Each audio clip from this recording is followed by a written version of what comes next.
다수의 의견을 존중하는 시대죠. 그렇잖아요. 뭘 하든지 간에 다수의 의견을 따릅니다. 이것이 꼭 옳은 것만은 아니죠. 다수의 생각이라고 해서 꼭 옳다, 그것은 아닙니다.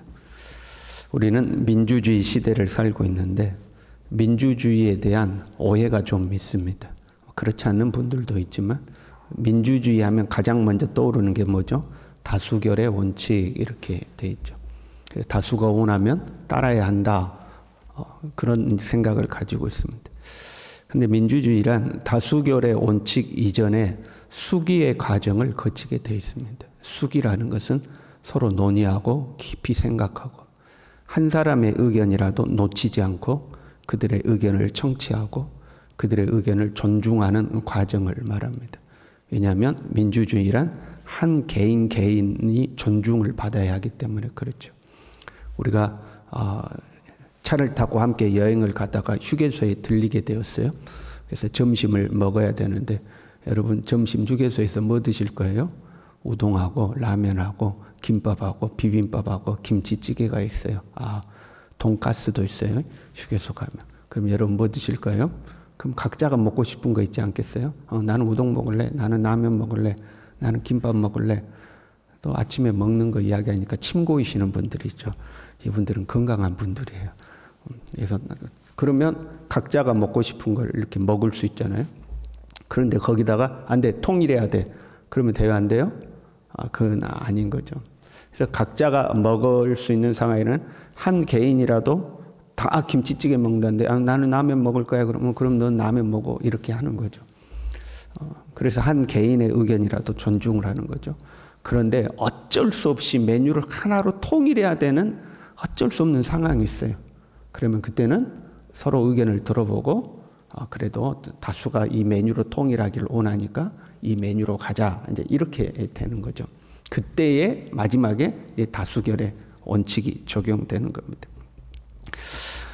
다수의 의견이 절대적이라면 온갖 악법이 만들어질 수가 있는 거죠. 그렇잖아요.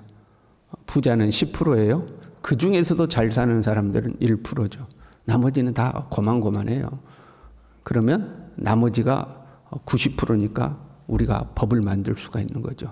부자 10%의 재산을 국고로 환수하고 그걸 다 나눠 갖는다 하고 이제 그 법을 만들면 다수결의 원칙이니까 그렇게 해야 돼요, 안 해야 돼요? 만약에 다수결의 원칙이 절대적이라면 그런 악법이 만들어지는 거죠. 우리가 해방 이후에 북한에 이제 공산 정권이 들어섰을 때에 북한도 토지 개혁을 하고 남한도 토지 개혁을 하는데 북한은 무상 몰수, 무상 분배를 했어요. 부자들의 모든 땅을 나라에서 말이 무상 몰수이지만 강제로 다 빼앗은 거죠. 국고로 다 환수시켰어요. 그리고 그걸 다시 다 무상으로 나눠준 거죠. 그 사람들이 동의하고 찬성하는 거죠. 왜? 나는 좋잖아요. 나는 땅이 없는 소작농이었는데 부자들 거 뺏어서 나눠준다고 그러니까 얼마나 좋아요. 북한은 그렇게 했죠. 그러나 남한은 유상 몰수, 유상 분배를 한 거죠. 돈 주고 땅을 받아오고 돈 받고 나눠주는 거죠. 그러니까 다수결이 절대적이다 그러면 여러 사람에게 피해를 끼치는 악법이 만들어질 수가 있는 거죠. 자, 그런 민주주의에 대한 오해와 맹점이 있는 거예요. 다수결의 원칙에는 그런 맹점이 있는 거예요. 그런 민주주의가 교회 안으로 들어왔어요. 민주주의에 대한 오해와 그런 맹점 속에서 살던 사람들이 교회 안으로 들어온 거죠. 교회도 다수가 원하면 해야 된다고 이제 오해하는 사람들이 생겨난 거죠. 그러나 제가 종종 말씀드리지만 교회는 민주주의가 아니에요. 교회의 머리는 예수 그리스도십니다. 우리는 머리 대신 예수 그리스도의 뜻에 따라 사는 사람들이지 다수결의 원칙을 따르는 사람은 아니죠. 그러나 교회도 어떤 문제를 결정할 때는 다수의 의견을 따르잖아요. 그건 왜 그래요? 민주주의라서 그렇게 하는 것이 아니라 성도들이 예수 그리스도의 지체라는 것을 인정하는 거예요. 성도 한 사람 한 사람 안에 성령님이 계시고 하나님은 성도 한 사람 한 사람을 통해서 하나님의 뜻을 말씀하신다. 그 믿음을 전제로 하고 있는 거죠. 나라는 존재 한 사람이 결정했을 때 혹 내가 하나님의 뜻을 오해하고 잘못 이해할 수도 있으니까 온 성도들이 하나님의 뜻을 묻고 그 성도들이 하나님의 뜻을 확인해 가는 과정이라고 해서 여러 사람의 의견을 묻는 거지, 민주주의여서 다수결의 원칙을 따라서 하는 것은 아니다 하는 거죠. 교회에 경건하지 않는 사람들이 지금 많이 들어왔어요. 교회 안에 경건하지 않는 사람들이 이제 다수가 됐어요. 그러면 이 다수의 뜻을 따라야 하는가 하는 거죠. 경건하지 않는 다수가 이야기하기를 예배도 축소하고 기도도 하지 말고 선교도 하지 말고 어떤 교회의 본질적 사역들은 하지 말고 먹고 마시고 즐기고 노는 걸로 해야 된다. 교제 위주로 가야 된다. 세속적 문화도 즐거운 문화들을 교회 안으로 들어와서 교회가 막 재밌는 곳이 되게 해야 된다. 그 경건하지 않는 자들이 그런 주장을 해요. 그러면 교회는 따라해요? 거절해야 돼요? 그들이 아무리 다수라 할지라도 따라서는 안 되는 거죠. 본문에서는요, 사도들이 이런 현상이 있을 것이다 하는 것을 미리 경고했다는 거예요. 말세가 되면 교회가 그렇게 될 것이다. 18절에요. 그들이 너희에게 말하기를, 사도들이 말했다는 거예요. 너희에게 말하기를 마지막 때에 자기의 경건하지 않는 정욕대로 행하며 조롱하는 자들이 있으리라 하였다 하는 거예요. 경건하지 않은 정욕대로 행하며 조롱한다 이런 거죠. 이들은 지금 교회 밖에 있는 사람들을 말하는 게 아니에요. 교회 안에 있는 사람들이에요. 교회는 다니는데 경건하지 않아야 자기 정욕대로 살아요. 이렇게 살면 부끄러운 줄 알아야 되는 거죠. 내가 교회는 다니는데 내가 교회는 다니는데 내가 아직 믿음이 약해가지고 내가 아직 술도 못 끊고 세상도 못 끊고 내 교회만 다니지 내 엉터리야 하고 자기 자신이 부끄러운 줄 아는 거죠. 그러나 한편으로 하나님의 은혜가 필요하니까 이런 나 같은 죄인도 하나님이 사랑하시고 이런 나 같은 죄인도 구원받아야 되니까 그래도 내가 교회는 다녀야지, 나 하나님의 은혜가 필요해 하고 하나님의 은혜를 필요로 해서 교회는 다니지만 내 믿음이 성장하지 못했고 나의 옛사람을 이겨내지 못하고 이런 것들에 대해서 부끄러워할 줄 안다는 거죠. 내가 성도답지 못해, 내가 신앙인답지 못해, 부끄러워할 줄 알아야 되는 거죠. 이런 사람들은 교회 안에서도 조용하죠. 큰 목소리를 내지 않죠. 내가 이 모양인데 내가 뭔 말을 해 하고 큰 소리를 내지 않는 거죠. 그런데 그렇게 사는 이들이 부끄러운 줄을 모른다는 거예요. 오히려 교회에서 큰 소리를 치는 거죠. 교회가 이래야 되고 교회가 저래야 되고 오히려 교회 일에 간섭을 하는 거죠. 그리고 더 나아가서 경건하게 살려고 하는 자들을 조롱한다는 거예요. 교회는 그런 곳 아닙니다. 교회는 그렇게 해서는 안 됩니다. 교회는 하나님의 말씀대로 해야 됩니다. 교회는 진리를 선포해야 됩니다. 하나님의 나라를 위하여 헌신하는 것을 최우선으로 하고 주의 복음을 증거하는 것을 최우선으로 교회는 해야 됩니다. 그러면 꽉 막혀가지고 말이야. 시대가 어느 시대인데 말이야. 요즘 말로 교회는 꼰대 같다고 꼰대 같아가지고 교회가 재미가 없다고 조금 더 비난하면 그래 니 잘났다. 니만 교회 다니냐? 나도 교회 다니는데 아이고 지 혼자 잘났다. 근데 이제 그렇게 조롱한다는 거죠.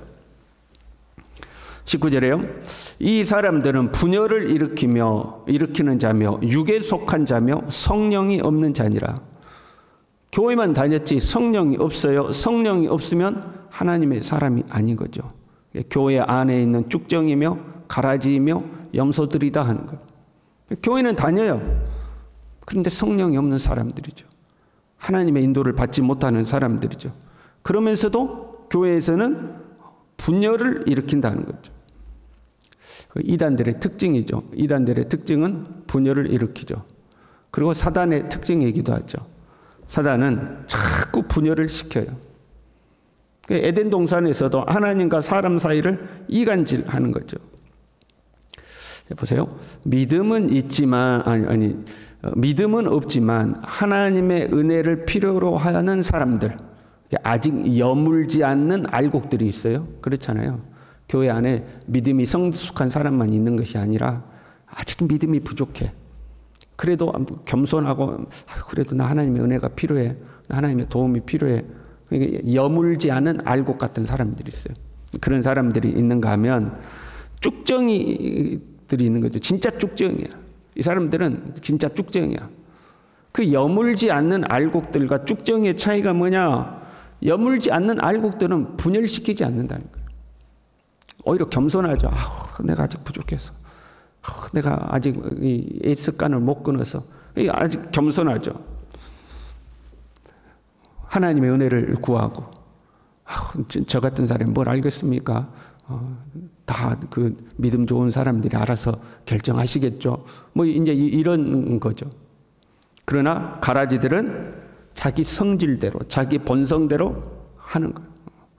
자기가 가라지인데도 자기는 경건하게 살지도 않고 정욕대로 살면서도 목소리는 큰 거죠. 자기 본성대로 하는 거예요. 그리고 믿음의 사람들을 조롱하고 교회를 분열을 시킨다 하는 거죠. 자기들끼리 끼리끼리 어울려가지고 손수건하면서 교회를 분열을 시키는 거죠. 그게 가라지냐 아니면 여물지 않는 알곡이냐, 그 차이가 거기에서 나는 거죠. 우리 시대는요, 분열과 분쟁의 시대예요. 그러지 않은 때가 없었지만 제가 어렸을 때도 어른들이 하는 말이 아이고 말세다 말세, 말세다 말세 그랬어요. 그렇죠. 여러분이 어렸을 때도 어른들이 말세다 말세다 그랬죠. 항상 말세요. 말세다 말세. 그러지 않는 시대는 없었지만 갈수록 사람들이 과격적이고 극단적으로 변하는 것 같아요. 차 타고 가다가 조금 시비가 붙었다고 트렁크 열고 몽둥이 들고 무기 들고 막 나오는 시대잖아요. 요즘은 겁나서 빵도 못해. 괜히 잘못 빵했다가 멈춰가지고 트렁크에서 도끼 들고 몽둥이 들고 내리면 어쩔 거예요. 그런 시대가 됐어요. 어디를 보든지 분열과 분쟁이 끝이 없죠. 가장 사랑이 넘쳐야 될 곳 어디예요? 가정. 가정에서도 싸워요. 남편과 아내가 싸우고 갈라서고 헤어지고 분열하는 거죠. 그 가정에서부터 국가를 운영해가는 정치판에 이르기까지 다투지 않는 데가 없죠. 다 갈라져서 극단적으로 싸우는 거예요. 서로 타협하고 협의하고 이런 게 없을까요? 극단적으로 싸우는 거죠. 이런 시류에 휩쓸려서 성도들도 편이 갈라져서 싸우는 거죠. 성도들끼리도 편이 갈라져가지고 그냥 성도들끼리도 싸우는 거예요. 간혹 보면 안타까울 때도 있어요. 그 나름 명성 있는 목사님들, 나름 이름이 있다는 목사님들이 그 유튜브 이제 같은 거 해요. 은퇴해서도 유튜브 하고 막 그러잖아요. 그러면 좋은 말씀만 전하면 좋겠는데 교회 비판하고 다른 사람 비판하고 그런 이야기들을 많이 해요. 왜 그런지 모르겠어요. 사람들은 그렇게 비난하고 비판하는 것을 정의라고 생각하는 거죠. 그게 정의라고 생각해요. 그런데 그것은 분열을 시키잖아요. 자기들은 그걸 정의라고 이야기하는 거죠. 한 교회 안에서도 싸우면 또 두 갈래로 나눠져서 성도들이 싸워요. 그러면 둘 다 뭘 이야기해요? 내가 옳다, 내가 옳다요. 이거는 정의를 바로 세워야 되는 거다. 하나님의 공의를 바로 세우는 일이 다 걸고 싸워요. 그러나 그렇게 싸우는 것 자체가 하나님의 공의가 아니에요. 그렇게 싸우는 거예요. 교회가 갈라질지라도 자신들이 옳다고 싸우는 거죠. 하나님 앞에 가면 모두 다 심판을 받죠. 왜요? 성령의 역사가 아니기 때문에 그렇습니다. 이 사람들은 분열을 일으키는 자며 육에 속한 자며 성령이 없는 자니라 그랬어요. 성령이 없으니까 주님의 몸된 교회를 분열시키는 거죠. 자기 교회도 아니에요. 주님의 교회죠. 에베소서 4장 1절부터요. 좀 길지만 읽어드릴게요. 그러므로 주 안에서 갇힌 내가 너희를 권하노니 너희가 부르심을 받은 일에 합당하게 행하여 모든 겸손과 온유로 하고 오래 참음으로 사랑 가운데서 서로 용납하고 평안에 매는 줄로 성령이 하나 되게 하신 것을 힘써 지키라. 몸이 하나여 성령도 한 분이시니 이와 같이 너희가 부르심의 한 소망 안에서 부르심을 받았느니라. 몸이 하나요. 성령도 하나다. 평안에 매는 줄로 성령이 하나 되게 하신 것을 힘써 지키라. 주님의 몸이 둘로 갈라질 수가 없다 하는 거죠. 주님의 몸이 둘로 갈라질 수가 없다. 그러니까 모든 겸손과 온유로 하고 오래 참음으로 서로 사랑 가운데 용납하고 부르심을 받은 일에 합당하게 행해야 된다 하는 거죠. 우리 교회에서 우리끼리 하는 말 있죠. 나라도 잘하자. 우리라도 잘하자. 뭐 다른 교회 뭐 세상 사실 이야기할 것 없어요. 우리라도 잘해야 되겠죠. 우리 교회이기 전에 여러분 예수 그리스도의 교회입니다. 그렇잖아요. 우리가 교회의 주인이 아니고 예수님이 교회의 주인이시죠. 교회는 민주주의가 아니에요. 주님의 뜻이 최우선이고 최고의 권위를 갖습니다. 그것이 한 사람의 이야기를 할지라도 그것이 주님의 뜻이라면 우리는 그 주님의 뜻에 순종해야 되는 거죠. 우리는 겸손하게 이 주님의 뜻을 묻고 그 주님의 뜻에 순종해야 됩니다. 그리고 그 주님의 뜻 우리에게 주신 주님의 명령, 주님의 계명이 뭐냐? 서로 사랑하라 하는 거죠. 내가 너희를 사랑한 것처럼 서로 사랑하라. 분열하지 말고 이간질시키지 말고 다투지 말고 사랑으로 서로 용납하고 하나 되어라 하는 거죠. 우리끼리 여러분 사랑하며 살아야 할 줄로 믿습니다. 겸손하게 경건하게 주님 잘 섬기면서 우리끼리는 사랑하면서 우리라도 잘하면서 주님 오실 때까지 그렇게 살 수 있기를 바랍니다. 기도하겠습니다. 하나님 아버지, 이단들이 교회에 들어오고 경건하지 아니하고 정욕대로 사는 자들이 교회 안에 들어와서 목소리를 높이고 하나님의 뜻에 어긋난 길로 교회들을 이끌어가고 분열시키려고 하는 그런 시대가 올 것이라고 사도들이 예고하였습니다. 하나님 아버지, 우리 시대에 또 우리가 섬기고 있는 이 교회에 그런 일이 생기지 않도록 혹 그러한 무리들이 우리를 분열시키려 할지라도 우리가 잘 분별할 수 있도록 도와주시고 주님의 명령을 따라서 우리 서로 사랑하고 사랑으로 서로를 용납하고 평안에 매는 줄로 성령이 하나 되게 하신 것을 힘써 지키며 겸손히 주님 섬기며 살아갈 수 있도록 우리 모두를 붙들어 주시옵소서. 예수님의 이름으로 기도 올리옵나이다. 아멘.